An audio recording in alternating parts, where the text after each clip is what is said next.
Thank you, Mr. Speaker, sir. My question is to the Honourable Minister of Commerce, Trade, Tourism and Transport. Can the Minister update Parliament on the activities of Tourism Fiji during this lull period? Thank you. Thank you.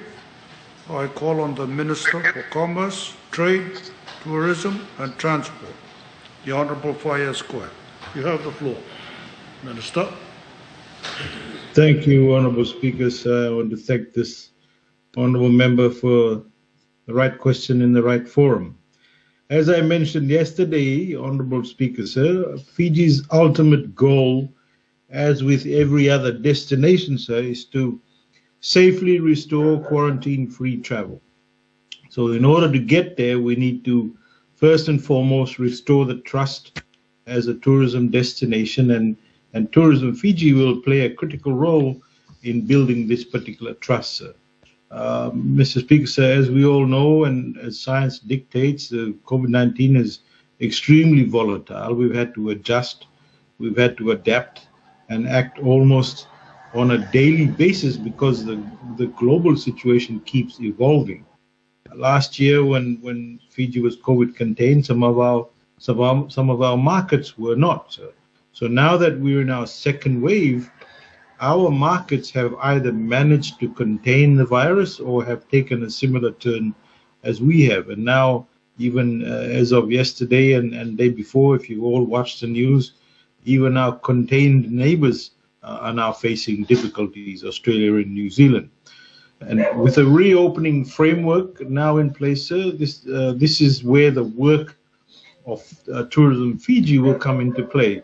We've got a newly appointed CEO who will lead a clear direction to ensure readiness for a target of December opening.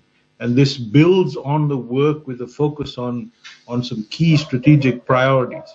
And those priorities, Honourable Speaker, sir, one is to communicate to our markets by sharing the positive stories of the vaccination rate in Fiji and the work being done on the ground to prepare. We've already seen the impact of these positive stories by staying in the hearts and minds of the world. And I'm very proud to say there's been a phenomenal uptake of vaccination for all the resorts that we have. Two, sir, to market by launching a global campaign by October or November 2021 to show the world that Fiji is actually welcoming tourists again. A global agency has been briefed after consultation with our regional markets, and plans are actually well underway for a large-scale campaign to be shot in Fiji. And thirdly, to be ready by heavily engaging with the industry and government to enable reopening, sir. We've been working on a daily basis, and we need to ensure that on-the-ground experience is as seamless, as safe, and as smooth as possible, and still done in our traditional, happy Fijian ways. Discussions are continuing at pace to work on the protocols and the procedures to ensure safe passage of tourists, managing any cases, and ensuring the safe, accredited travel around Fiji. Mr. Speaker, sir, I want to make a point that whilst this is a lull period, as it has been for the past 17 months, this does not mean that there have been no activities. Tourism may have stopped, but our preparatory work, including industry readiness and marketing, it has not ceased, sir. All the different stakeholders, the private sector, the ministry, everybody's been involved, together with Fiji Airways. It's been a massive, massive collaborative effort.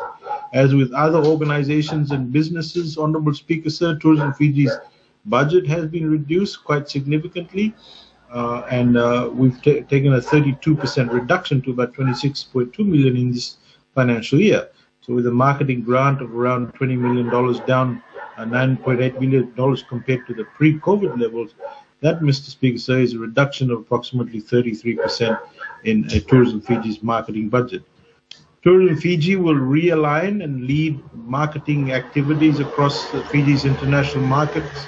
The global budget share based on current market intelligence shows some stronger potential. As I mentioned This may change over the next few months based on the agility of these markets, and with a gradual increase in travel demand, competition will be stronger as destinations grapple to secure market share. And Fiji needs to ensure that we reach and engage with potential travelers so that we don't completely lose out on these markets. We will also increase our marketing spend in the North American market, given stronger sentiments and no return quarantine requirement. We will do this whilst maintaining our presence in Australia and New Zealand markets because of our heavy reliance and stronger brand presence, Honourable Speaker, sir. Markets with the lower travel demand, such as India, have more conservative marketing and promotion efforts. Mr. Speaker, sir, Tourism Fiji has also streamlined its own operations and reduced its operating costs by about 30% when compared to the pre-COVID numbers. This is due to TF right sizing and having a smaller and more strategic workforce that will see to better utilization of our regional market resources, just like any other firm or company has done, sir. Measures such as continued freeze on non-essential travel, building internal capacity, adjustment to staff complement across the regions, and realigning administrative costs will ensure operational efficiency. Mr. Speaker, sir, Fiji's regional teams have been pursuing a number of key activities to ensure a presence in the market. This includes webinars with trade partners and in-person and virtual trade shows and new trade sales tools to keep them inspired about Fiji. A lot of virtual work has gone on. In summary, Honourable Speaker, sir, Tourism Fiji has consistently pivoted to support the industry through the pandemic, and they will continue on this path while focusing their efforts on the reopening of our borders to the world. And looking ahead, sir, TF will use a more targeted approach and leverage our partnership with the other agencies such as Fiji Airways, such as Film Fiji, and our trade commissions throughout the world, sir. I thank you, and I hope that answers the Honourable Gavoka's question, sir. I thank the Honourable